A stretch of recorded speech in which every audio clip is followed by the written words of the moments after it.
Filmed during a lunch break at Huddersfield's Almondbury Community School on the 25th of October, this video shows a Syrian boy being attacked by a schoolmate. It may have happened a month ago, but last night it went viral. One post has been retweeted 90,000 times, the video viewed more than 10 million times. There's lots of reasons why a video like this might go viral, particularly because in this case you can see the identities of the children in the original video. That's obviously something very emotive. Videos help in that way because people like to think that they are seeing this play out, and they like to think that they can be the ones on social media to point out this injustice. That's what it's really all about. It's seeing an injustice take place and thinking, I can be the one to flag this and help. MPs, journalists and celebrities are amongst those who've shared the video, often with the faces of both boys clearly visible. The bullied child said today he felt ashamed of being online. It seems even when people share a video in support, the outcome may not be positive. The sharing is another form of abuse, in a sense, because it perpetuates the harm that was originally done to the child, and it makes it a permanent record of it, and it makes many more people to have seen and kind of, so from the point of view of the aggression, the humiliation, the hurt, the problem is greatly perpetuated. Some Twitter users have speculated on the attacker's identity. Others have publicised the school's contact details. We have been told nothing about the circumstances that led to the incident, but what we know from research is that very often those who do act aggressively have themselves had been victims in various ways in the past, or have been subject to problematic treatment, or had their own difficult path to this point. So there are no clear lines between a child who's a victim and a child who's a perpetrator. With claims the school is failing to police bullying adequately, tonight another video has surfaced of a girl, reportedly the boy's sister, being attacked by another pupil at the school. It too is being shared online. The children's father has spoken to the BBC tonight. We are surprised that in the school her friends beat her up and take her hijab. In the beginning I thought that we are coming for sanctuary and safety, but when I saw what happened to my children, I don't know what to say. Well, earlier I spoke to the Defence Minister, Tobias Ellwood. He last night tweeted out the video, writing, "Absolute disgrace, please retweet," saying the bully, his parents, the school and the onlookers had big questions to answer, and apologising to the Syrian refugee, saying it's not the welcoming, friendly Britain we're supposed to be. I spoke to him and I started by asking him why he felt the need to retweet the video.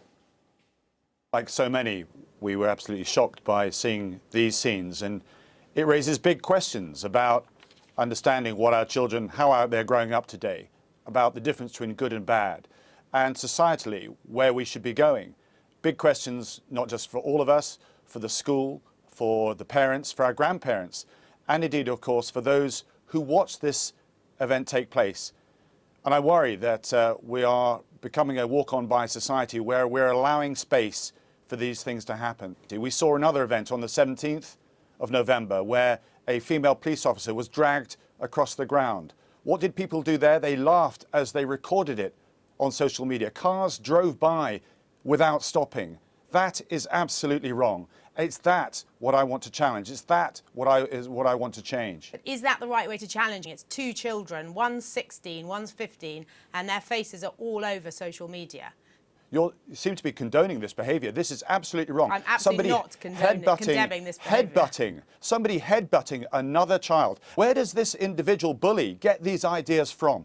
That is the question that we all need to pose ourselves. Let me explain. My little boy went to school at preschool. Day one, he came back with a black eye. And when I asked him how did he get this, he said he stepped in to defend his friend who was being beaten up by somebody else. Now, I can't tell any parent what they should do with their children. I can't ask anybody what the conversations should be had. What I'm saying is that we should all ask ourselves, how is it that it's becoming the norm with social media to record these things, find them funny and amusing, and walk on by? That is the piece that I want to challenge, and that's what I was seeking to do by actually putting it out on social media myself. But it was children who walked on by, wasn't it? Somebody who's videoing that in the school playing fields, that's presumably another child.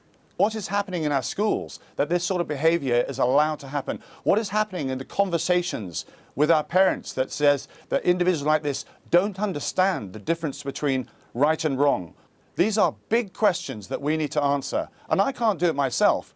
I'm raising that challenge to say that we all must do this. The problem. I mean, I know I've looked at what people have said about you tweeting that, and you did get a lot of positive comments, more than 2,000 retweets, but you also had negative comments as well, of course. People saying things like, publishing this video in this unredacted form shows an appalling want of good judgment, and I would also question the wisdom of showing the faces of minors in this forum. I mean, I think that's the point, isn't it? They're both children.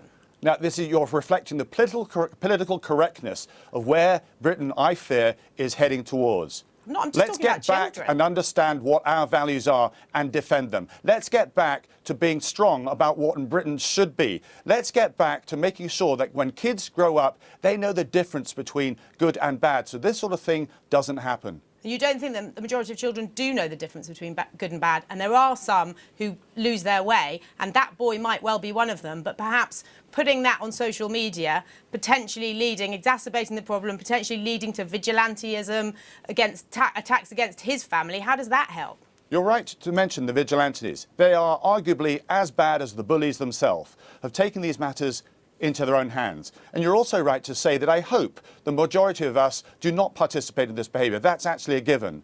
The point, though, is that the majority of it... Please let me finish. Please let me finish. If the majority of us walk on by, then we're actually ignoring the situation. We're ignoring the problem. We need to own this problem. We need to get in front of this and solve this. And we can only do that if we move away from this walk-on-by society. Tobias Ellwood, thank you very much. In the Times, since that interview, Mr. Ellwood has deleted that tweet, citing the police involvement in the case.